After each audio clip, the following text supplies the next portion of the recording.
I had a phone call yesterday from a friend. This is Philip Amerson with the To Be and To Do podcast. Sometimes phone calls come and they're just a great surprise and a gift. My phone call came from my friend Clarence Smart. I've known Clarence now for, 50 years.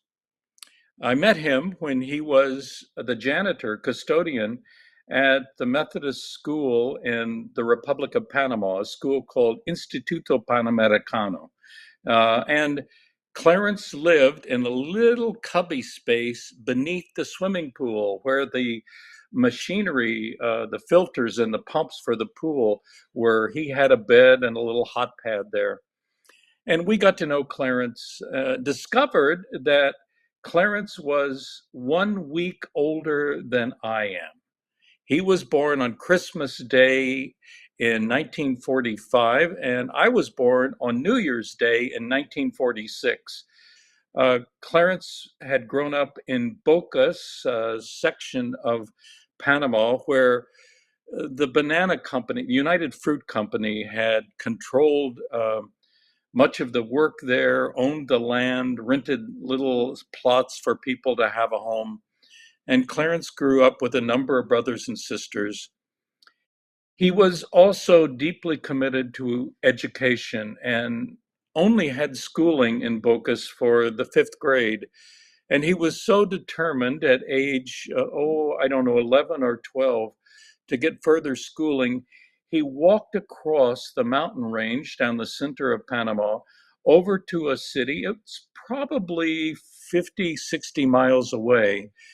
He took, if you can imagine, a young pre-adolescent walking across and coming to the city of David in Panama. While there, he had made no plans. He just wanted to go to school and knew there was more schooling there.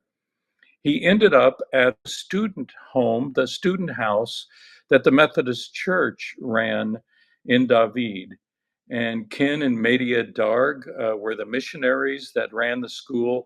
Clarence came and asked if he could have a place to sleep. He was an Episcopalian, and he was a little nervous whether the Methodists would accept him or not. And actually, at first, they said, "We're full. We have no place for you, Clarence."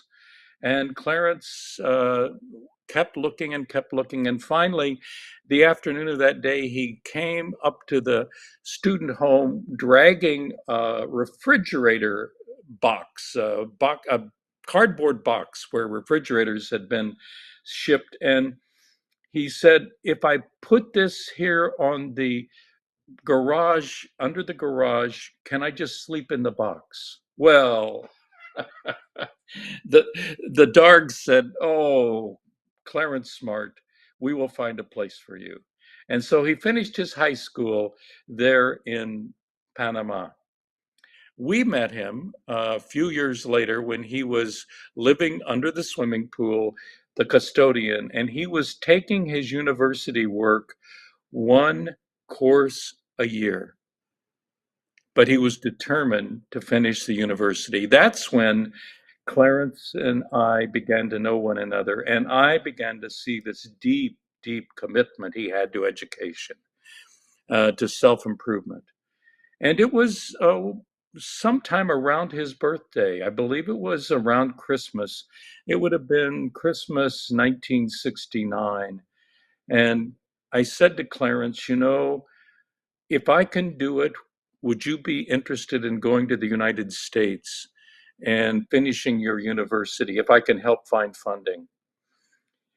I, I, I still remember that he was shocked that anyone would think that way. And he, he yesterday when he called me, we laughed and laughed and laughed about all the mistakes that we both made. Uh, I said to him at one point that would it be okay if I ask you, Clarence, if when you come to the United States, if you would be willing to commit that you'll go back to Panama because of the brain drain there. And I'll never forget. Clarence looked across the table at me and said, "Phil, I have a good idea. You take care of Phil, and I'll take care of Clarence."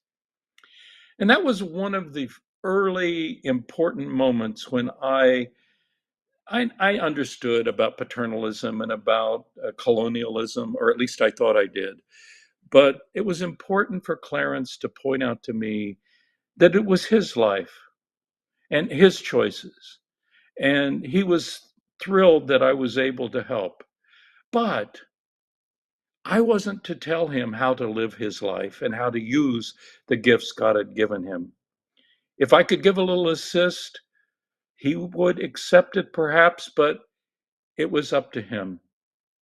We laughed because he said he asked me for advice when he got to the United States, and I just used an idiom. I said, "Oh, Clarence, you'll be fine.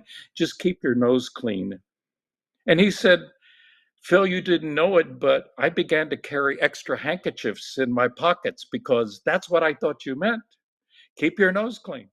You see, Clarence had been educated in Spanish and he knew Spanish idioms. At home, he spoke English. They were Jamaican ancestry, so he spoke a kind of British influenced English. Can you imagine coming to the United States with only a few uh, college credits and beginning to do your work in English? He did. Well, the short version of a long, long story is this. Clarence ended up finishing not only his undergraduate degree, but a master's degree, and worked for all of his adult work life as a hospital a therapist, a counselor, and years later, we were sitting in his home in Atlanta, and he said, "Phil, you remember that time when you asked me if I would promise to return to Panama?" And I was embarrassed. I said, "Oh, I do. I'm sorry." He said, "No, no, no, don't be sorry, because now I've sent, well, more than a dozen of my nieces and nephews in Panama to the university. Does that count?" You see, sometimes the lives we live and the decisions we make have implications that are much broader and much wider than what we know at the time. The important thing is to get to know people you may not have otherwise known and to see there the gifts that otherwise many people don't see.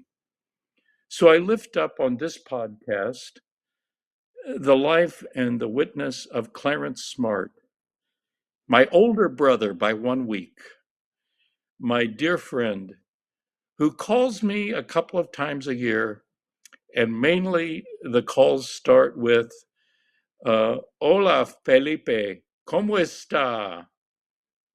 And before long, we're talking and laughing and teasing one another about the joy of friendship that now is, well, over 50 years old.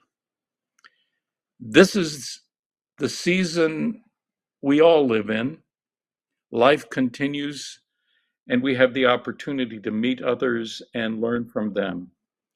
So may you find ways to not only be a person that chooses life and chooses hope, but to do something about it.